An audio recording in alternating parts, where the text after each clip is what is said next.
ॐ ज्ञानतिमिरान्धस्य ज्ञानञ्जनशलाकया चक्षुरुन्मिलितं येन तस्मै श्रीगुरुवे नमः। नमो विष्णुपादाय कृष्णप्रेष्ठाय भूतले श्रीमते भक्तिवेदान्त स्वामिन्निति नामिने। नमस्ते सारस्वती देवे गौरवाणी प्रचारिणे निर्विशेष शून्यवादी पाश्चात्य देश तारिणे नित्यानंद नमस्तुभ्यं परमानंद प्रदायिने कलौ कल्मषनाशाय जानवापतये नमः। नमो महावदन्याय कृष्ण प्रेम प्रदायते कृष्णाय कृष्ण चैतन्य नामने गौरतुसे नमः। जय श्री कृष्ण चैतन्य प्रभु नित्यानंद श्री अद्वैत गदाधर श्रीवासादि गौर भक्त वृंद। हरे कृष्णा कृष्णा कृष्णा हरे हरे हरे राम राम राम हरे हरे। हरे कृष्णा। आप सभी भक्तों का हार्दिक स्वागत है आज के प्रातःकालीन श्रीमद् भागवत के चर्चा में। हम लोग चर्चा कर रहे हैं पहला स्कंद छठा अध्याय श्लोक संख्या 31। इस श्लोक पे ऑलरेडी चर्चा किए हैं बहुत कुछ। थोड़ा सा चर्चा इसमें बचा हुआ है, उसके बाद फिर जो 15-20 मिनट समय बचेगा, तो बहुत दिन से क्वेश्चन आंसर नहीं हुआ है, क्वेश्चंस ले सकते हैं। जिन भक्तों का भी प्रश्न होगा तो आप लोग अपने प्रश्न तैयार रखिए। अंतर्बहिश्चलोकां स्त्रीन् परिजेम्य स्कन्दित व्रता अनुग्रहान् महाविष्णुर अविघात गति क्वचित्। So since then, by the grace of the Almighty Vishnu, Mahavishnu, कारणोदक्षाय Vishnu के कृपा से, I travel everywhere without restriction, both in the transcendental world and in the three divisions of the material world. This is because I am fixed in unbroken devotional service of the Lord.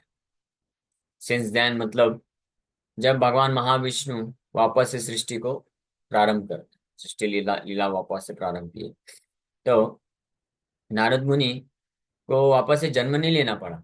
जन्म लीला हुई नारद मुनि की, जैसे भगवान की जन्म लीला होती है उसी प्रकार से नारद मुनि का भी जन्म लीला हुआ। जन्म लीला मतलब कि आध्यात्मिक शरीर के रूप में उसी आध्यात्मिक शरीर में प्रकट होते हैं भगवान और उनके शुद्ध भक्त।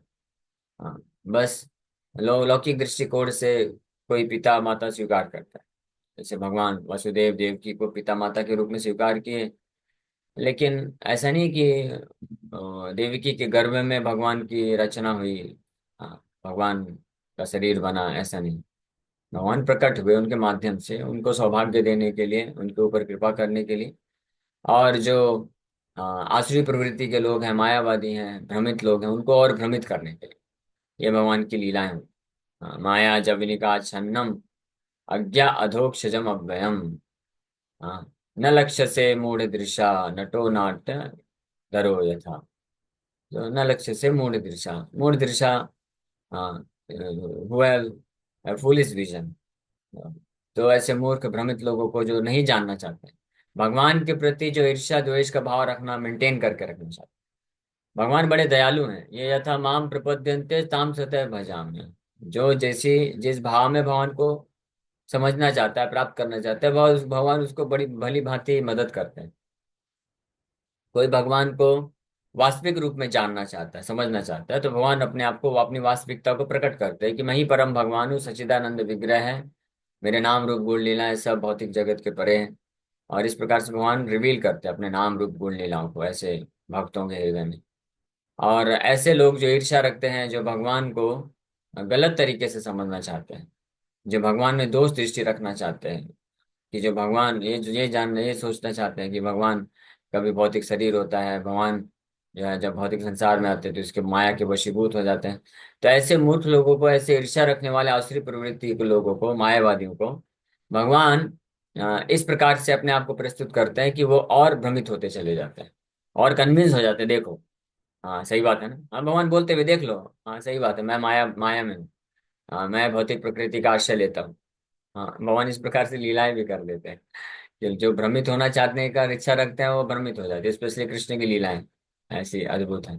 तो फिर जन्म लीला इसलिए करते हैं भगवान, ताकि लोग जो है वो लेकिन भक्तों के लिए जन्म लीला क्या है, वो भी बड़ी दिव्य आनंद की बात होती है, जन्माष्टमी सेलिब्रेट करते हैं। एनीवे, इसलिए भगवान का है लीला। इसी प्रकार से भगवान के जो शुद्ध भक्त होते हैं, जैसे नारद मुनि हो गए, उनका भी जन्म नहीं होता है। तो जब सृष्टि प्रारंभ हुई, पिछले 2-3 श्लोक से बता रहे हैं नारद मुनि कि सृष्टि समापन के पश्चात जब संपूर्ण सृष्टि भगवान महाविष्णु के शरीर में जाकर के विराम हो जाती है, तो उस वक्त मैं भी उनके शरीर में जाकर के स्थित हो गया। और जैसी अगली सृष्टि हुई, अगली सृष्टि सहस्त्र युग पर्यंत, 1000 युगों के पश्चात, ये पूर्ण विनाश की बात नहीं है, ये एक दिन, ब्रह्मा के एक दिन के बाद, सहस्त्र युग पर्यंत उत्थायेदम से श्रीक्षता प्राणभ्य अहम च जगगिरे। तो मैं भी प्रकट हुआ, और भगवान जो है महाविष्णु के कृपा से मैं इसी दिव्य शरीर में अंतर बहिर्च लोकान स्त्रीन, तीनों लोक, ये बहिर्लोक का अंतर मतलब अंतरंग शक्ति के लोक, अंतरंग शक्ति, आध्यात्मिक शक्ति, या दिव्य जगत जिनको बोलते हैं, ट्रांसेंडेंटल वर्ल्ड, वैकुंठा जगत। अंतर बहिरंगा शक्ति के जो जगत है, लोकाम स्त्रीन, तीन लोकाम, तीन लोगों का बहिरंगा शक्ति है, भौतिक जगत है ये। तो ये दोनों में ही, पर ये में अस्कंदित व्रता हूँ, मैं कहीं भी ट्रेवल कर सकता हूँ। अनुग्रहान महाविष्णु, महाविष्णु के अनुग्रह से, उनकी कृपा से, इस प्रकार से मैं विदाउट एनी रेस्ट्रिक्शन कहीं भी जा सकता हूँ मैं। अस्कंदित व्रता विथ अनब्रोकन वाव। अस्कंदित व्रता उनका क्या है? अस्कंदित व्रता भगवान के चरण कमलों में जो निष्ठा है, सेवा है, जो फिक्स है कॉन्शियसनेस, वो अस्कंदित व्रत है। अस्कंदित व्रत है आध्यात्मिक स्थिति, मतलब वास्तविक रूप में जो आध्यात्मिक स्तर पे पहुंच गया है, तो उसका अस्कंदित व्रत होना चाहिए। अस्कंदित व्रत तब बोला जा सकता है कि पूर्ण रूप से भौतिक कल्मश से वो मुक्त है। जब तक जो व्रत होता है स्कंदित होता रहता है, यानी टूटता रहता है, तो इसका मतलब वो पूर्ण रूप से अभी शुद्ध नहीं है भौतिक कल्मश से, वासनाओं से। व्रत, यहाँ पे व्रत जो है कृष्ण व्रत की बात की जा रही है। कृष्ण व्रत भगवान के प्रति जो निष्ठा है, भक्ति का भाव है, प्रेम है, सेवा की जो तत्परता है, उसको कृष्ण व्रता नाम, कृष्ण व्रत, कृष्ण के लिए व्रत है। तो ये अस्कंदित व्रत में स्थित होकर के नारद मुनि अंतर बहिर, आध्यात्मिक तथा भौतिक दोनों ही जगत में भ्रमण कर सके भगवान महाविष्णु की कृपा से। अभिघाता गति क्वचित, विदाउट एनी रेस्ट्रिक्शन, कोई रोकने वाला नहीं। जब भगवान ने ही परमिशन दे दिया, भगवान ने कृपा दे दिया, तो कौन रोक सकता है? इसलिए नारद मुनि हर जगह ट्रेवल करते हैं, पृथ्वी लोक में, स्वर्ग लोकों में, ब्रह्मलोक में भी। ब्रह्मलोक से, भौतिक जगत की अगर बात करें, तो ब्रह्मलोक से, beginning from the Brahmalok in the assembly of Lord Brahma, Narad Muni हाँ sings the glories of the Supreme Lord, भगवान की महिमा का वर्णन करते हैं। ये हाँ, भागवत में इसका वर्णन आता है। ये श्लोक क्या है? तुम गुरु लेकर के, तुम गुरु, नारद मुनि के पास एक ऐसा जो है,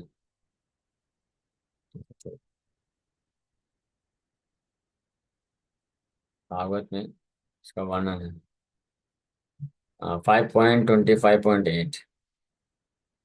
नारद मुनि ट्रेवल करते हैं अपने वीणा के साथ। Narad Muni, the son of Lord Brahma, always glorifies Anant Dev in his father's assembly. There he sings blissful verses of his own composition, accompanied by his stringent instrument or celestial singer known as Tumburu. Tumburu, Narad मुनि के पास जो वीणा है उसका नाम है तुम्बुरु। यह तुम्बुरु एक वो भी है, सिंगर भी है, सेलेस्टियल सिंगर। तो यहाँ पे श्लोक में 5वें स्कंद के 25वें अध्याय के 8 नंबर श्लोक में वर्णन आता है। य एष एवं मनुष्यतो ध्यायमानो मुमुक्षूणाम् अनादिकालकर्म वासनाग्रथितम् अविद्यामयं हृदयग्रन्थिं सत्त्वरजस्तमोमयम् अन्तर्हृदयं गतासु निर्भिन्नति तस्यानुभावान् भगवान् स्वायं भुवो नारदः सह तुम्बुरूणा सभायां ब्रह्मणा संश्लोकयामास। तो भगवान स्वयं भुवो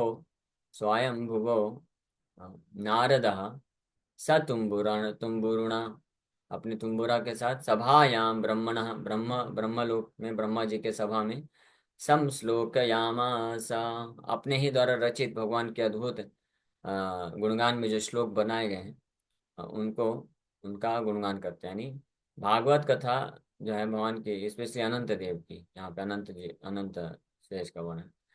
तो वहाँ पे नारद मुनि कथा करते हैं, ब्रह्मा जी की सभा में भी कथा करते हैं। फिर उसके पश्चात देवताओं के लोकों में भी, देव ऋषि हैं वैसे भी, वो तो देव ऋषि हैं, देवताओं के भी गुरु हैं, तो वहाँ पे भी कथा करते हैं, ज्ञान देते हैं।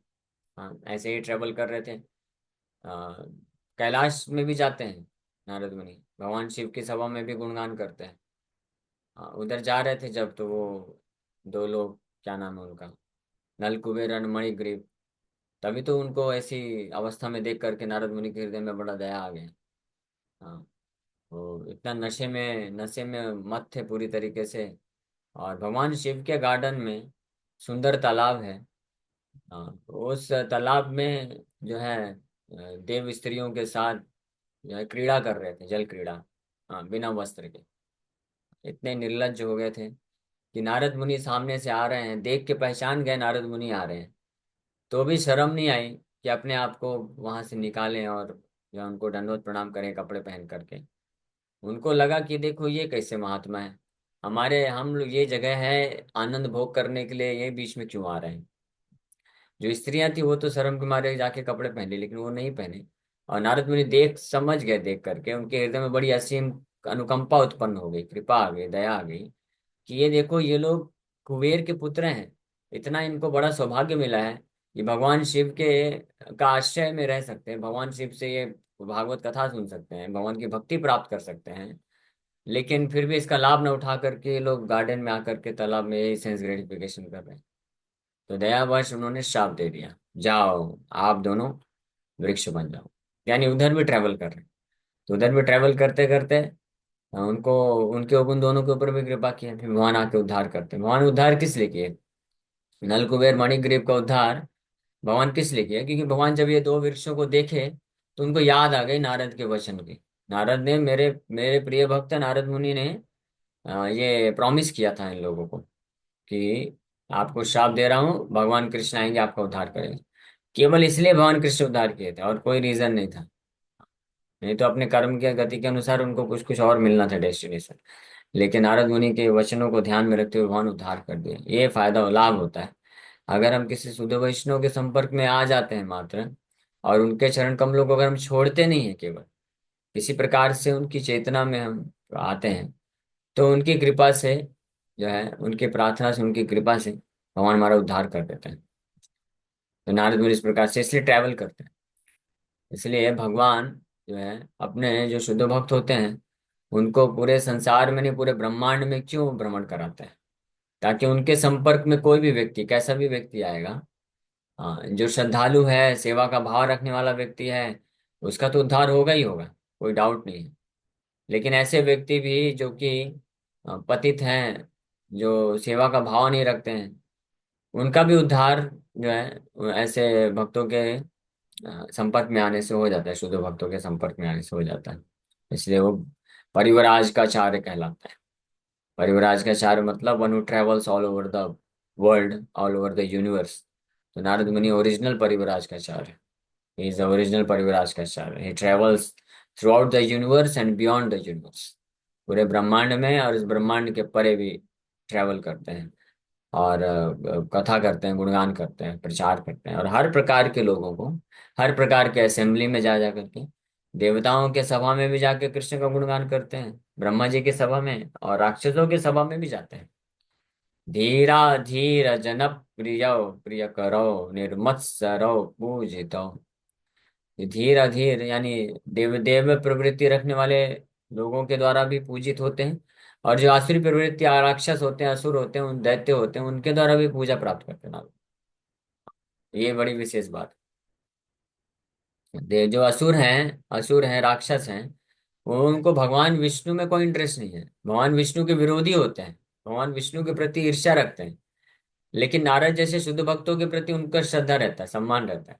हाँ, इसलिए नारद मुनि जैसे जो महान शुद्ध वैष्णव हैं, वो प्रैक्टिकली बोले तो भगवान से भी ज्यादा अच्छा ऊंची पोजीशन है। क्यों? क्योंकि भगवान नारायण कृष्ण को भी जो असुर लोग होते हैं वो ईर्ष्या रखते हैं, पूछते नहीं, सम्मान नहीं देते हैं।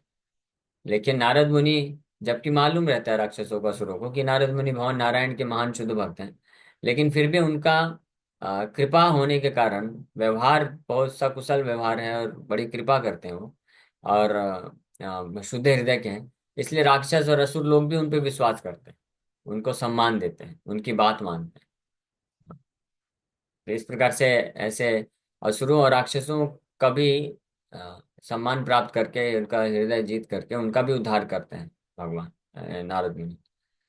तो हर सभा में ट्रेवल करते हैं, पृथ्वी लोक में भी आते हैं, पाताल लोक में भी जाते हैं, यहाँ तक कि नरक में भी जाते हैं और लोगों का उद्धार करते हैं। वैकुंठ जगत में भी, गोलोक वृंदावन तक भी जाते हैं। भगवान के जो सबसे गुह्यतम लीलाएं जहाँ होती है, निकुंज वनों में भी प्रवेश है उनको, वहां पे भी जा सकते हैं।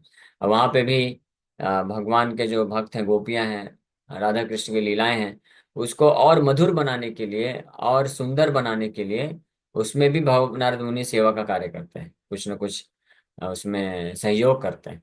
ये तो वहां से ले, इसलिए निकुंज योनो रति केलि सिद्धे यायालिभिर तत्रादिदाक्षादति वल्लभस्य वंदे गुरु श्री चरणारविंद। कि एक तरफ भगवान की जो अत्यंत गुह्यतम लीलाएं होती हैं निकुंज वनों में, गोपियों के साथ राधा कृष्ण की लीलाएं होती हैं, वहां पे भी ऐसे जो गुरु होते हैं, नारद मुनि जैसे, और उनके पद चिन्हों में पालन करने वाले जो महान वैष्णवाचार्य गुरु हैं, वहां पे भी वो सेवा कार्य करते हैं, सहयोग करते हैं, गोपियों को सहयोग करते हैं राधा कृष्ण की लीलाओं को संपन्न कराने के लिए। और वहां से उतर के भौतिक जगत में आकर के, भौतिक जगत में सबसे ज्यादा बद्धावस्था में सबसे ज्यादा पतित जो जीवात्माएं हैं, उनको भी कृष्ण कथा का गुणगान करके उनका भी उद्धार करते हैं। हाँ, इनको ऐसे भक्तों को बोलते हैं, ये होते हैं आचार्य।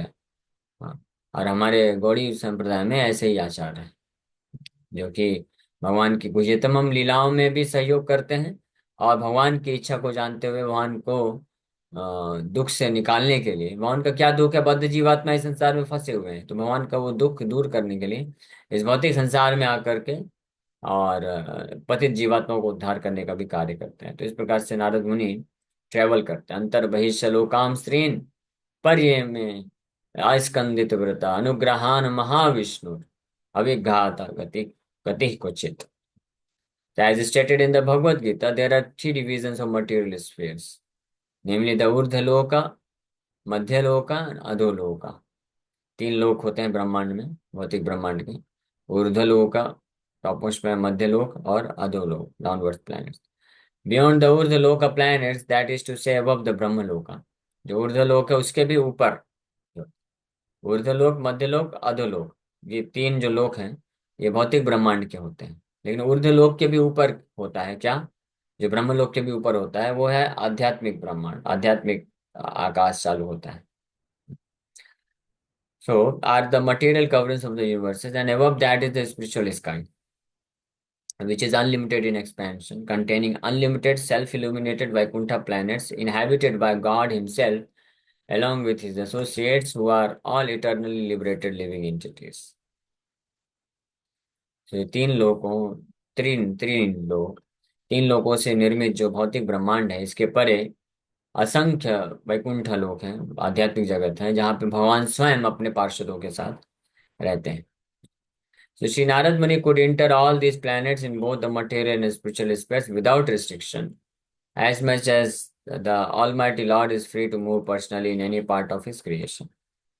जिस प्रकार से भगवान अपने सृष्टि के कहीं भी में किसी भी भाग में जा सकते हैं, आध्यात्मिक सृष्टि, भौतिक सृष्टि, उसी प्रकार से नारद मुनि भी बिना किसी रेस्ट्रिक्शन के किसी भी स्थान में जा सकते हैं। So in the material world, the living beings are influenced by the three material modes of nature, namely goodness, passion, and ignorance.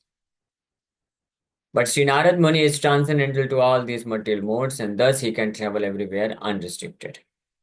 इस भौतिक संसार में जो बद्ध जीवात्माएं हैं वो ये तीन गुणों से हमेशा प्रभावित रहते हैं, सतोगुण रजोगुण तमोगुण। लेकिन नारद मुनि दिव्य होने के कारण इन तीन गुणों के परे हैं और किसी भी परिस्थिति में किसी भी स्थान में भ्रमण करके बिना किसी भौतिक नियम कानून के वो जो है प्रचार कार्य में लगे रहते हैं। ये है इस भौतिक संसार में जब तक कोई बद्धावस्था में रहता है, भौतिक संसार के नियम कानून को उसको पालन करना पड़ता है। नियम कानून उसके ऊपर थोपे जाते हैं फोर्सफुली। प्रकृति भौतिक प्रकृति जो है बहुत कठोर नियम है। बड़े कठोर नियम होते हैं भौतिक प्रकृति के। तो बद्धावस्था में जब तक ये भौतिक शरीर रहता है तो भौतिक प्रकृति के नियम को पालन करना पड़ता है। लेकिन जो इच्छा रखते हैं भगवान को पूर्ण रूप से 24 आवर सेवा करने के लिए, प्रचार करने के लिए, उनको फिर इस भौतिक बंधन से मुक्त होना पड़ेगा, नारद मुनि की जैसी स्थिति को प्राप्त करना पड़ेगा, तब पॉसिबल है ना। जैसे ये भौतिक शरीर है, कोई कितना भी कर ले इसको तो खिलाना पिलाना सुलाना ही पड़ेगा, कितना भी इच्छा रख ले, क्योंकि भौतिक शरीर है। भौतिक प्रकृति के नियम बड़े कठोर होते हैं, नहीं चल पाए। इसीलिए जो भक्त होते हैं जो भगवान का निरंतर सेवा करना चाहते हैं, तो वो फिर इस भौतिक शरीर को धारण नहीं करना चाहते। भौतिक शरीर से मुक्ति को प्राप्त करना चाहते हैं। मुक्ति इसलिए प्राप्त नहीं करना चाहते कि भौतिक शरीर में दुख है। इस दुख से मुक्त होने के लिए नहीं। ये भौतिक शरीर जो है बहुत जंजाल है। जंजाल मतलब इसमें बहुत सारे नियम कानून से बंध के रहना पड़ता है।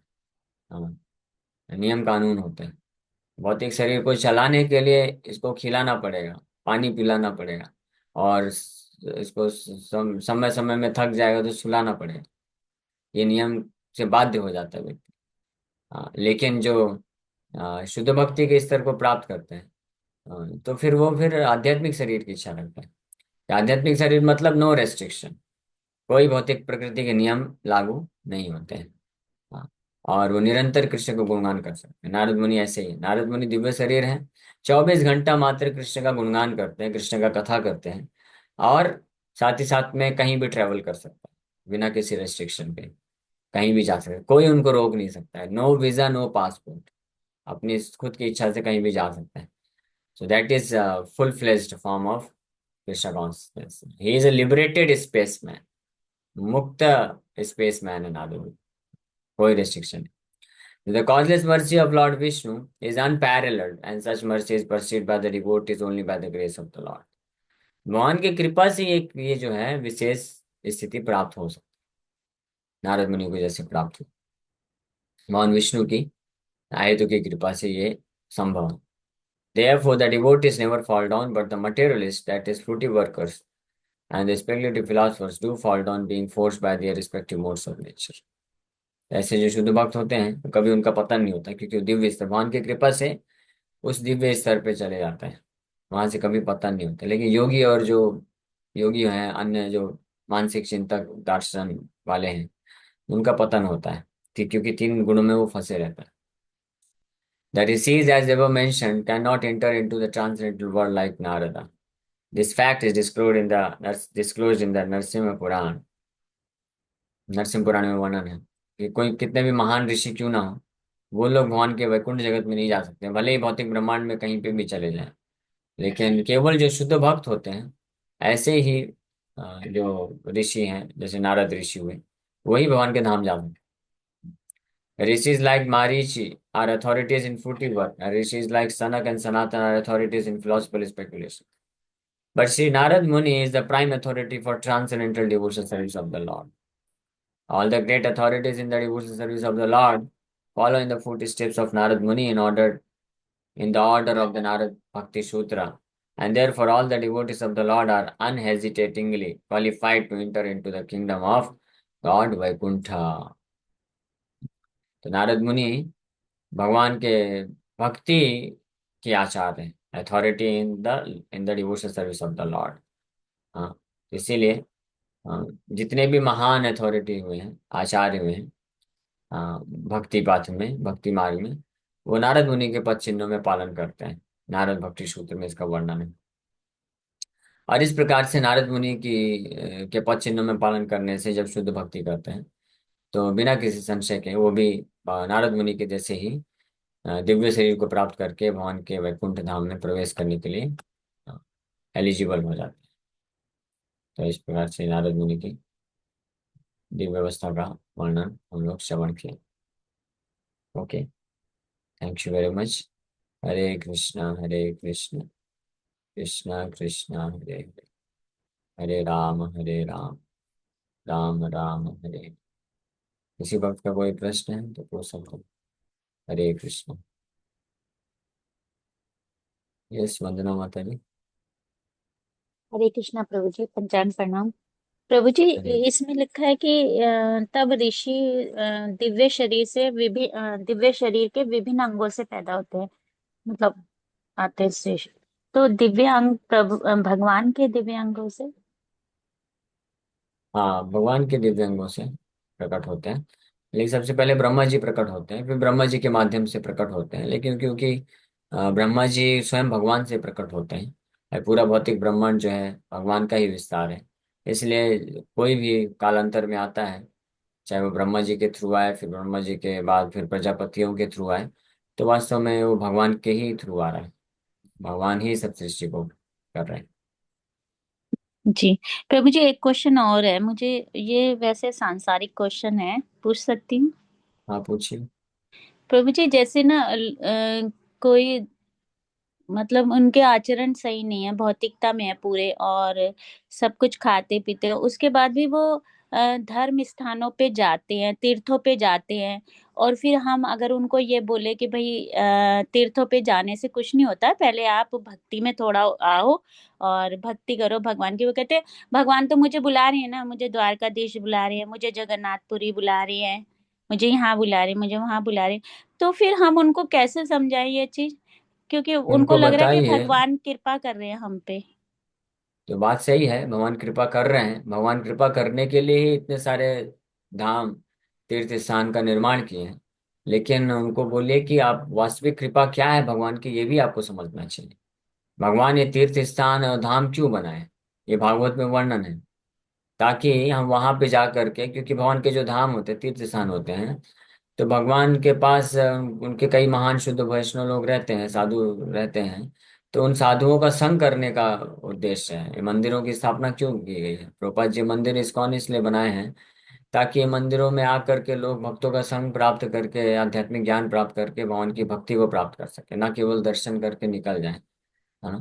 तो ये समझाना चाहिए, भागवत में वर्णन है, नहीं तो फिर वो सही व गो खरा हो जाएगा बस।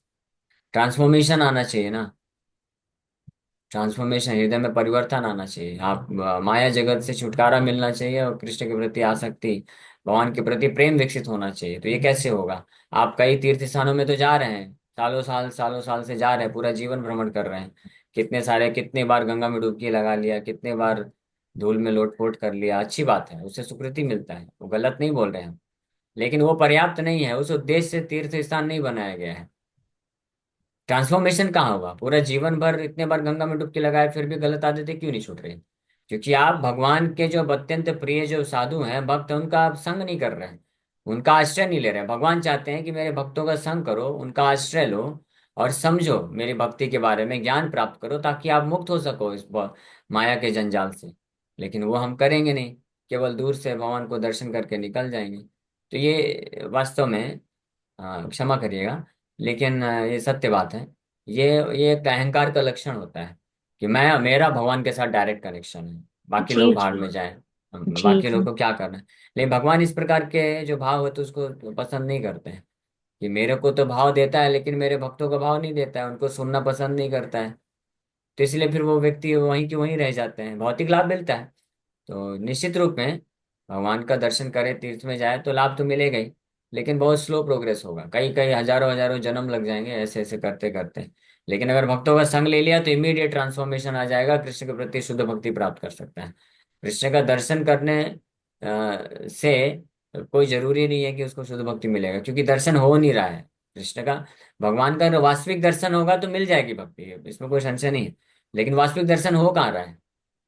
वो तो जी बस भौतिक प्रेरणा से कोई चला जाता है और करके आ जाता है। जी। थैंक यू प्रभु जी, बहुत अच्छे से समझाए। थैंक यू प्रभु जी, हरे बहुत कृष्ण। धन्यवाद। हरे कृष्ण। और कोई प्रश्न है किसी का? He can enter into transcendental position of the Lord. One must therefore acquire brahminical qualities or be perfectly situated in the quality of goodness in order to chant the Gayatri Mantra successfully and then attain to the stage of transcendental realization in his name God his own. इसमें क्या प्रश्न है श्यामा माता जी? प्रभु जी, ये Brahminical qualities और ये quality of goodness, ये कैसे, मतलब मैं समझी नहीं। चार नियम कैसे पालन करने से, जो लोग चाहे स्ट्रिक्टली चार नियम पालन करते हैं, समाधमा, ये क्वालिटीज बताई गई, अपनी इंद्रियों मन इंद्रियों को संयमित करना, और जो है सुबह जल्दी उठना, स्नान करना, चार नियम पालन करना, पाप के कर्मों से वर्जित हो जाना, छोड़ देना, ये सब तो वो ब्राह्मणिकल प्लेटफॉर्म में आ जाता है। फिर वहां पे फिर वो जो है ये मंत्र दीक्षा इसको बोलते हैं, सेकंड इनिशिएशन ब्राह्मण दीक्षा प्राप्त करके फिर गायत्री मंत्र जप कर सकता है।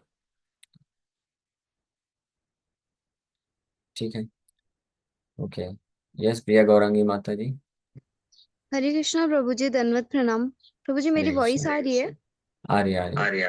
प्रभु जी, जैसे आप 16 माला डेली करते हैं, आप हर नियम के पालन करते हैं, आप अच्छे से प्रीचिंग करते हैं, सब कुछ करते हैं प्रभु जी। उसके बाद लोग बोलते हैं कि आप इस्कॉन से क्यों जुड़े हो, आप बहुत ढोंग करते हो, या आपकी भक्ति को ढोंग बताया जाता है और आपकी निंदा की जाती है। तो ऐसे लोगों को क्या हमें रिप्लाई करना चाहिए कि नहीं करना चाहिए? कुछ नहीं करना चाहिए, सहन कर लेना चाहिए। एक कान से सुनना चाहिए या दूसरे कान से भी नहीं, इस कान से निकल सुन के उसी कान से निकाल देना चाहिए। क्या फर्क पड़ता है? हाँ? हमारा कंसर्न है कि गुरु साधु शास्त्र, हाँ, गुरु और कृष्ण, हाँ, हमारे बारे में क्या ओपिनियन रखते हैं। We care for that much only. हम उसी को बस केयर करते हैं। अगर वहां से हमको हरी झंडी मिल गई तो चलेगा, कोई टेंशन नहीं। बाकी लोग को क्यों केयर करना? कृष्ण बोलते हैं सदैव मेरा नाम जप करो, मुझे प्रणाम करो, मेरा भक्ति करो। हम वो कर रहे हैं, तो बाकी लोग कुछ भी बोले, ढोंग कर रहा है, ये कर रहा है, बोलने दीजिए, क्या फर्क पड़ता है। आप अपना करते रहिए। ठीक है, टेंशन मत लीजिए। पर प्रभु जी, परायण का टाइम कितना है? Thank you. हो गया पारण टाइम, हो गया 7 बजे से लेकर के 10:50 के आसपास चल रहा है। तो अभी कर लीजिए, अभी है टाइम, पारण कर लीजिए। थैंक यू सो मच प्रभु जी। कल से मुझे थोड़ा सा निगेटिव थॉट्स आ रहे थे। थैंक यू नहीं नहीं, मेरा डाउट टेंशन क्लियर मत किया। लीजिए। टेंशन मत लीजिए, बहुत सारे लोग हैं वो कुछ कुछ बोलते रहेंगे। हमारा कंसर्न होना चाहिए कि गुरु गुरु और कृष्ण क्या चाहते हैं, प्रभुपाद जी क्या चाहते हैं। प्रभुपाद जी बोले हैं करो, ये नियम पालन करो, 16 माला जप करो, सेवा करो। हम कर रहे हैं, प्रभुपाद जी खुश हैं, खत्म बात। हाँ, संसार के भौतिकवादी लोग क्या बोलते हैं, क्या सोचते हैं, क्या कहते हैं, उससे हमको क्या लेना देना। हाँ, तो हालांकि हम किसी से, हाँ, किसी से हमको तर्क वितर्क करने की आवश्यकता नहीं है, क्योंकि समझेंगे नहीं। धीरे धीरे उनको गीता दे दीजिए, बोले ठीक है आप पढ़िए, धीरे धीरे आप समझेंगे। उनको समझा भी नहीं सकते हैं, लेकिन हमको फिक्सअप रहना चाहिए, करते रहना चाहिए, भ्रमित नहीं होना चाहिए। चाहे हमारा कोई बहुत खास सगे संबंधी हो, बहुत बड़े बुजुर्ग हो, कोई कुछ भी बोले, क्योंकि भक्ति लाइन में नहीं है ना, ठीक है, उनको भौतिक जीवन में मैच्योरिटी एक्सपीरियंस होगा, अनुभव होगा, तो जो भौतिक चीजों के लिए हमको गाइडेंस देंगे हम स्वीकार कर लेंगे, हाँ ये सही बात बोले। लेकिन भक्ति संबंधित चीजों के लिए हम अपने आचार्यों की तरफ मुंह मोड़ेंगे, उनके तरफ नहीं जाएंगे। ये सिंपल सी बात है ना। जैसे अगर कोई व्यक्ति जिस फील्ड में एक्सपर्ट है, उससे उसी प्रकार का उसी का गाइडेंस लेना चाहिए। जो एक्सपर्ट नहीं है तो उससे लेने की आवश्यकता नहीं है। जैसे कोई बहुत बड़ा बिजनेसमैन है, तो उससे बिजनेस कैसे करना है ये गाइडेंस ले सकते हैं। लेकिन उसको डॉक्टर बना करके अपना इलाज करवाने बैठेंगे तो गड़बड़ी हो जाएगी। आपको बीमारी है तो आपको डॉक्टर के पास जाना पड़ेगा, है ना। और आपको अगर कुछ सब्जेक्ट सीखना है तो टीचर के पास जाना पड़ेगा। तो इसी प्रकार से भौतिक चीजों के लिए ठीक है, अनुभवी लोग होते हैं, कुछ कुछ अपना अनुभव बोलते रहते हैं, तो उसको स्वीकार करिए, ठीक है, हाँ, ये हमको भौतिक जीवन आगे बढ़ने के लिए मदद कर रहा है तो स्वीकार करिए। लेकिन वही जो अनुभवी लोग होते हैं कई बार, तो अपना जो है अनुभव को आध्यात्मिक जीवन में भी डाल देते हैं। इसको बोलते हैं कि पोकिंग द नोज। हाँ, ऐसी जगह अपना अपना ये भारतवर्ष में होता ही ऐसा है। जो थोड़ा सा भी कुछ किसी भौतिक फील्ड में अगर एक्सपर्ट होते हैं कुछ, तो वो सोचते हैं कि हम सबसे ज्यादा ज्ञानी हैं, हम सब कुछ जानते हैं, हमारा जो निष्कर्ष वही सब कुछ मायने रखता है। और फिर वो जो है शास्त्रों के ऊपर भी बात करने लग जाते हैं कि शास्त्र क्या बोलते हैं, हम जो जानते हैं वो ज्यादा महत्वपूर्ण है। तो हमको भ्रमित नहीं होना चाहिए। भगवत गीता क्या बोलते हैं, कृष्ण कृष्ण से बड़ा कोई हो सकता है क्या? कृष्ण कृष्णम वंदे जगत गुरु। भगवान कृष्ण परम गुरु हैं, सबके गुरु हैं। सारे देवी देवता ब्रह्मा शिवा सब भगवान कृष्ण के चरण कमलों को प्रणाम करते हैं। और इस भौतिक संसार के कुछ लोग होते हैं जो थोड़ा बहुत पदवी प्राप्त कर लेते हैं, एक्सपीरियंस प्राप्त कर लेते हैं, वो कृष्ण से ज्यादा महान बनना चाहते हैं। वो बोलते हैं तुम नाम जप क्यों करते हो? क्यों नहीं करे भाई? कृष्ण बोल रहे हैं नाम जप करने के लिए। कृष्ण तो बोल रहे हैं 24 घंटे नाम जप करने के लिए बोल रहे हैं। हम तो 2 ही घंटा कर रहे हैं, हम तो कम कर रहे हैं। हाँ, कृष्ण तो 24 घंटा बोल रहे हैं। तो 24 घंटे भी अगर कोई नाम जप करता है सारे कार्यकलापों को छोड़ करके, वो भी परफेक्ट कार्य कर रहा है, उसमें कोई गलत नहीं कर रहा है। इनफैक्ट जो 24 घंटे इस स्टेज में अगर कोई आ सके कि 24 घंटे कृष्ण का नाम जप कर सके, तो उसको और कोई भौतिक कार्य करने की जरूरत नहीं है, सारी रिस्पॉन्सिबिलिटीज को त्याग कर सकता है। कोई दोष नहीं होगा उसका, भगवान कृष्ण उसको स्वीकार करेंगे। लेकिन हम उस अवस्था में अभी नहीं है। तो ठीक है, हम कम से कम 16 माला जप करें, 25 माला करें, एकादशी में ज्यादा करें, 4 नियम पालन करें, सेवा करें, और साथ में अपना भौतिक कर्तव्य उसको करते रहें। ठीक है। ओके, यहीं पे विराम करेंगे, समय हो गया। हरे कृष्ण। हरे कृष्ण।